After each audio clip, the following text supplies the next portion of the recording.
So as we fight this war, the enemy, I think, our main opponent is cultural Marxism. It's a really interesting and deep subject, and we have a great report on it by Katharine Gorka. Katharine served at the Department of Homeland Security during the Trump administration. She most recently was the director for civil society and the American Dialogue at the Heritage Foundation, and she's the co-author of this very thorough report, the Heritage Foundation special report called How Cultural Marxism Threatens the United States and How Americans Can Fight It. Katharine, it's good to have you on. Hey, it is so good to be here. Well, this is a terrifying report, but I think before we get to the terrifying part, I want you to explain what cultural Marxism is, why it's cultural, and why it's and what makes it Marxism. Okay, all super important questions and questions that we also thought were important to answer, and that's part of what we did in the paper. So Marxism, and it is something that's really hotly debated. Is this Marxism or not? But I think it is, in the sense that it really believes it has to tear down what's here. It has to tear down the existing society in order for it to survive. And I think because of the way it sees the world as oppressor and oppressed. Those are fundamentally Marxist. Now, a lot of people will say, but this isn't Marxism because it doesn't focus on, the economic element of life. No, that's why we call it cultural Marxism. And this is something that came about through the thinking of the Italian communist Antonio Gramsci.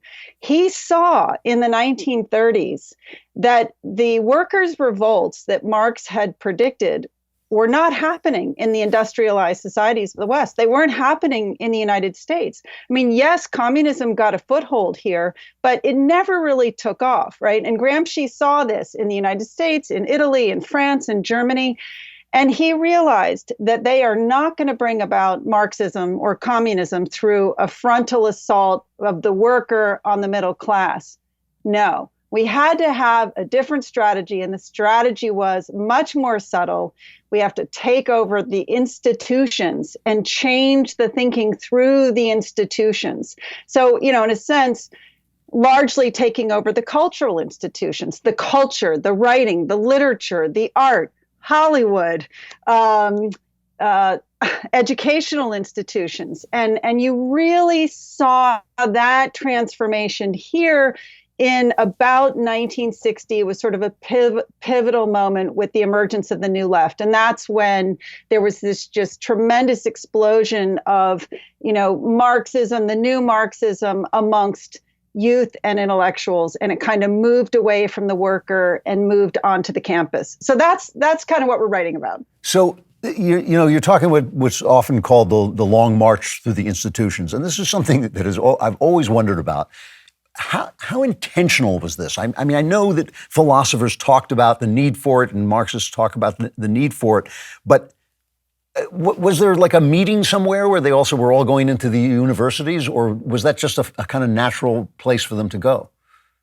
Wow, that is such an interesting question. And I'm not sure that I can answer it definitively, but what I will say, I mean, what Mike and I found, and it was so interesting to dig into this, right, was to find sort of pivotal moments that kind of helped further it along. So I'm going to say I think it was probably a little bit of both. I think there was some discussion somewhere amongst people, yes, this is going to work, but then also they saw it happening. So, one of the things that I think is really interesting, there's a moment in 1960 when the Columbia sociologist C. Wright Mills kind of observed, he didn't plan this, but he observed the revolutionary movements around the world seem to be happening among the young intelligentsia. So therefore, this is the new left. Boom. That kind of, that gained traction because people already saw this. But I think it's really interesting when you think about it. Just the year before, Harvard University invited the young Fidel Castro to come and give a talk. So Fidel, a 32-year-old law student at that point, had just, brought about his own revolution in Cuba. I'm sorry, I just have to ask, what the heck were they thinking to invite him to Harvard? But they did. And, that too sort of sparked. And so there were so many factors, I think, that led into this. So I'm going to say, I think in some way, I think it was probably a combination of some some planning, some thought, but also some kind of spontaneous, this thing just started gaining speed.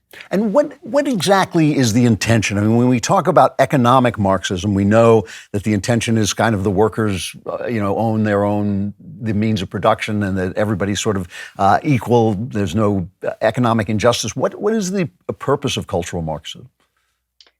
Well, I think first of all, I think it's constantly evolving and changing. I do think every individual Marxist has their own vision of their utopian future. I mean, let's just take one example, and that would be sort of Black Lives Matter. I mean, Okay. They are a perfect manifestation of this cultural Marxism, and they've told us what they want. They want the traditional family destroyed. They want children brought up in community.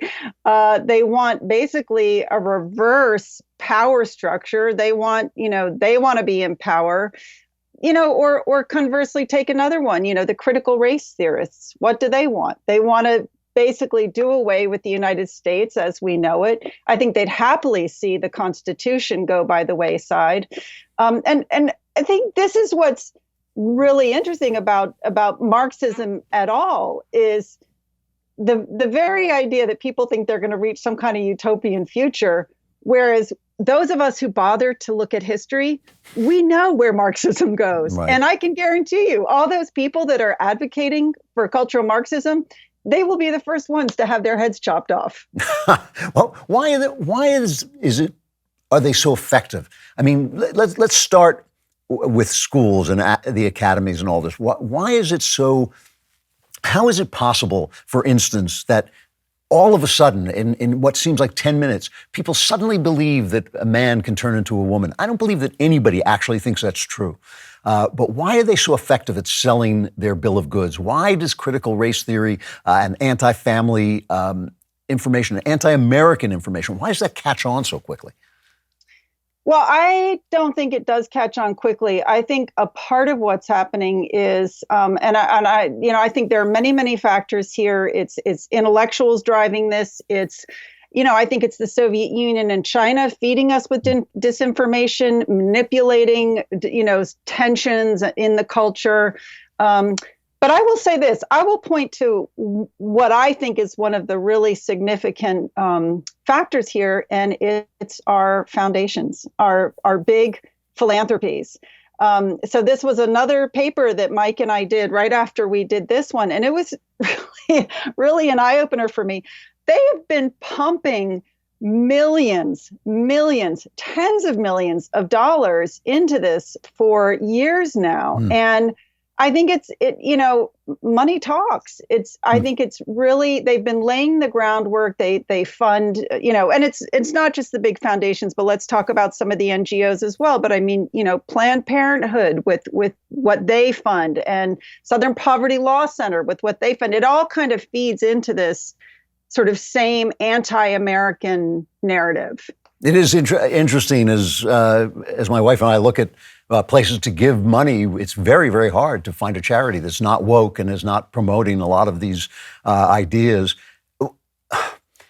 What about big business? When you think about Marxism, you think about big business is the enemy. But now it seems that, to some degree at least, the corporate world is on board with critical race theory and on board with gender theory and all the other culturally Marxist theories. Why is that? This, to me, is one of the biggest mysteries. You think they of anybody would understand, how effective our free market system is in not just in allocating resources, but in innovating, in leading people to prosperity, and and just in so many things that it really kind of baffles me. And all I can say is, I guess people get caught up in the bandwagon. That this is the woke moment, and honestly, it truly baffles me that our corporations, above all, have gone in this direction. And I don't understand it. I think they're insane, and they're foolish. And I think if anything, it's partly we have to blame the universities. This stuff has been seeping into the universities for a long time now. And you think that, every CEO went to an American university. What were they being taught? So I think that's part of the problem too. If you step back now and you say, where are we? If we want to fight back about this, which is the next question I'm going to ask you, but before I get to that, what's the battlefield look like now? Are we completely routed, or is it 50-50, or where do you think we are? Oh, no, we are so outnumbered. Okay. The battlefield is a little bit scary, but I will say this, when I think about in the long term, when I think about like, it's going to be sort of the homeschooled kids up against the public school kids, I put all my money on the homeschooled kids, right? So I say, thank God for homeschooling. Thank God for classical education. There are still American youth who are being educated with the right ideas, right? And I think, I'm going to put my faith in them. And I think the other thing I have to say is the parent of two kids in their 20s. It's been really interesting to see sort of their evolution. I think in a lot of ways, COVID was good for us because I think it showed a lot of kids what it looks like when the government takes control of your life, and they hated it. It was irrational, it was controlling, it was unjust. They did not like that feeling that their lives were not in their own hands. So, maybe in the long run, that's going to be the thing that saves us. Do you think it's possible to take the institutions back, or do we have to start to build new? You talk about homeschooling, and I'm very, very in favor of homeschooling, but it's sort of saying the public schools are a lost cause. Do you think that there's any chance of winning back the Yale and Harvard, or do you have to start again? I think, again, that's a very, very important question. I'll tell you where I put my hope is in the 100,000 plus members of Moms for Liberty and other organizations like that, all the parents that are now really putting themselves out there to fight for their children in K through 12 education. What I think is going to happen is you've got a whole generation now of parents that have really put themselves on the line fighting for their kids. And I think as their kids go to college, you're going to start to see the fight happening there. I don't think it happened in my generation. We blithely sent our kids off to the schools that we respected when we were young. I think now we know better. But I think it's sort of this next generation. And the only other thing I'll say is I do think, again, this is a tiny movement, but I am encouraged because I increasingly hear of colleges and universities that are fighting back. So somebody just told me about Southern Wesleyan University, where they've got a new president who said, woke comes here to die. He is really taking a stand, and you do have a handful of those. But boy, I tell you, it is going to be the fight of our generation. Interesting. Now, one thing, I've only got like about a minute left, but a lot of people on the right talk about localism. Localism is the answer. We've got to start fighting on the local level. We've got to stop worrying about what's happening at Davos and start, concentrating on our communities. You sort of recommend that in this report. What exactly does that look like in everyday life? Yeah, I couldn't agree more. It means everything from volunteering to be an election officer to running for a local office to, supporting your local candidates, getting out and fighting for your local candidates, getting involved in your local citizen organizations. I 100% agree that it's going to happen. The change is going to happen locally. So you're talking about political action. What about cultural action?